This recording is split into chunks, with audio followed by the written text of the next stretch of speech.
All right, let's dive into something that, well, it might just break your brain a little bit. We're talking about free will. You know that feeling we all have, every single second of the day, that we're in the driver's seat of our own lives. But what if? What if that feeling of control is just an incredibly convincing trick our minds are playing on us? I mean, think about it. You're here, right now, listening to this, and I'm willing to bet you think you chose to hit play. It feels obvious, doesn't it? Of course you did. But just stick with me here for a minute, because we're going to dig in and question the very foundation of that feeling. What if that choice, that simple click, was never actually yours to make in the first place? And look, this isn't just some late-night dorm room philosophy session. No, this stuff is coming straight out of neuroscience labs.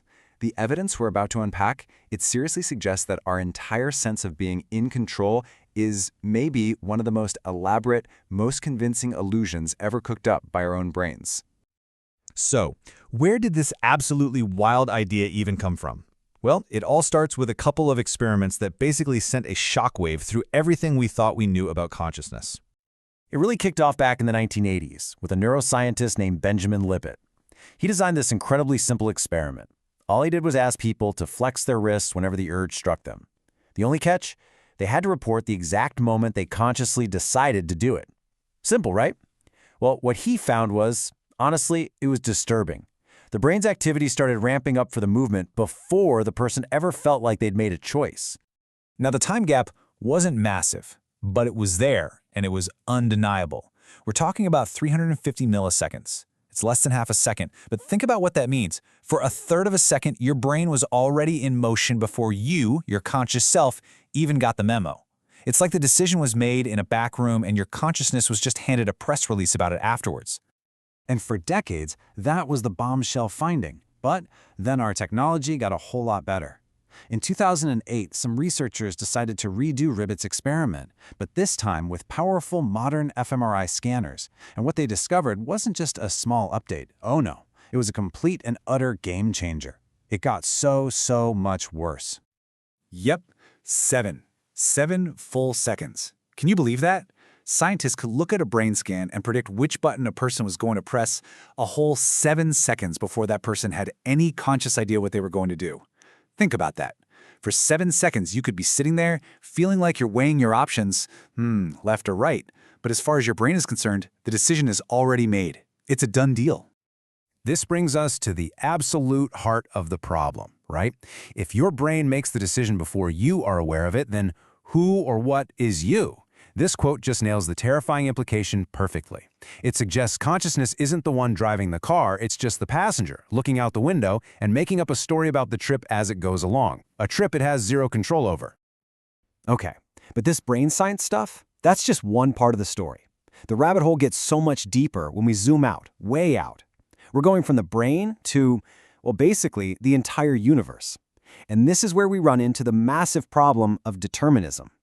Let's trace any decision backwards for a second. Okay, so you make a choice. That choice happened because specific neurons fired in your brain. Why did those neurons fire in that way? Well, because of your genetic makeup and your entire environment, everything that's ever happened to you. And what governs all of that? The basic laws of physics. It's just an unbroken chain of cause and effect, stretching all the way back to the Big Bang. And that's the gut punch of determinism, really. You didn't pick your parents, you didn't choose your genes, you didn't pick the time or place you were born, but every single one of those things you had zero control over built the very brain that is making what you feel are your choices right this second. The analogy is almost perfect. You're basically a pool ball shot across the table by a cue stick that hit you 13.8 billion years ago. Okay, I know what some of you are probably screaming right now. But what about quantum mechanics? What about pure randomness? And yeah, you're right, people always bring these up as the sort of escape hatches, the get-out-of-jail-free cards for free will. But do they actually work?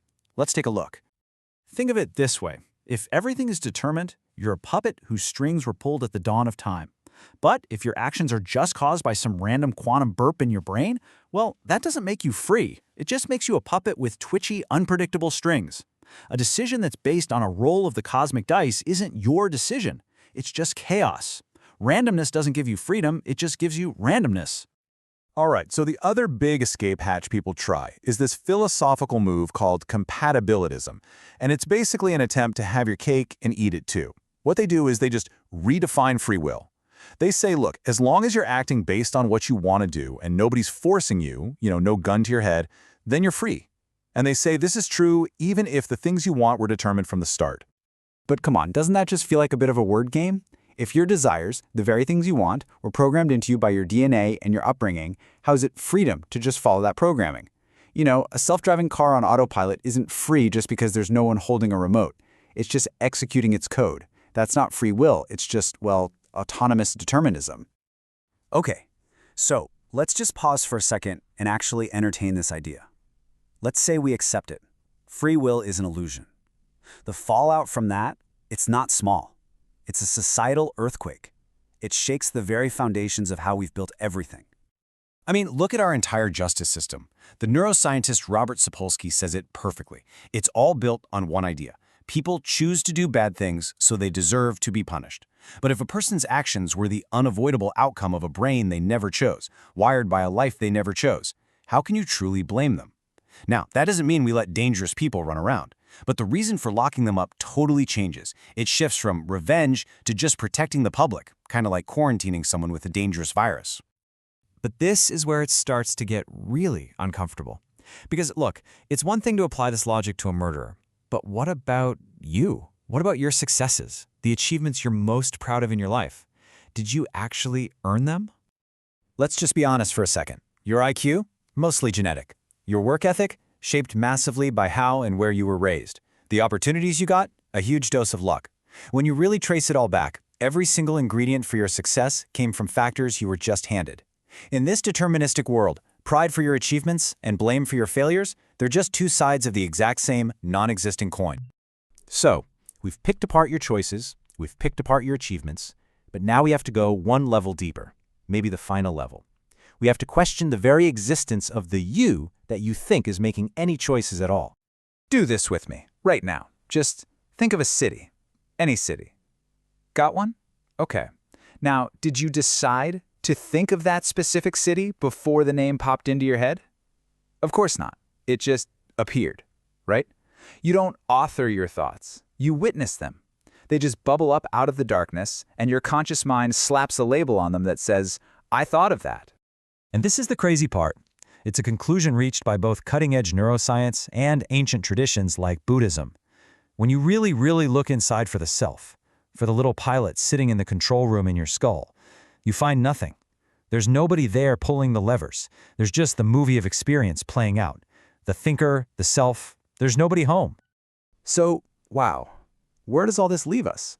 We're faced with this mountain of scientific and philosophical evidence that free will is just not real. And yet, we're completely trapped, aren't we? We can't for a second actually escape the feeling of being in charge.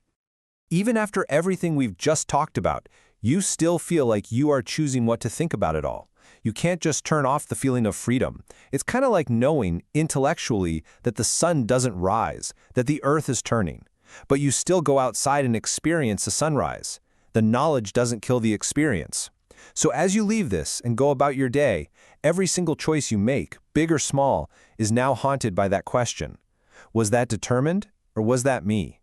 And the most profound, and maybe the most frustrating part of it all, is you'll probably never ever know for sure.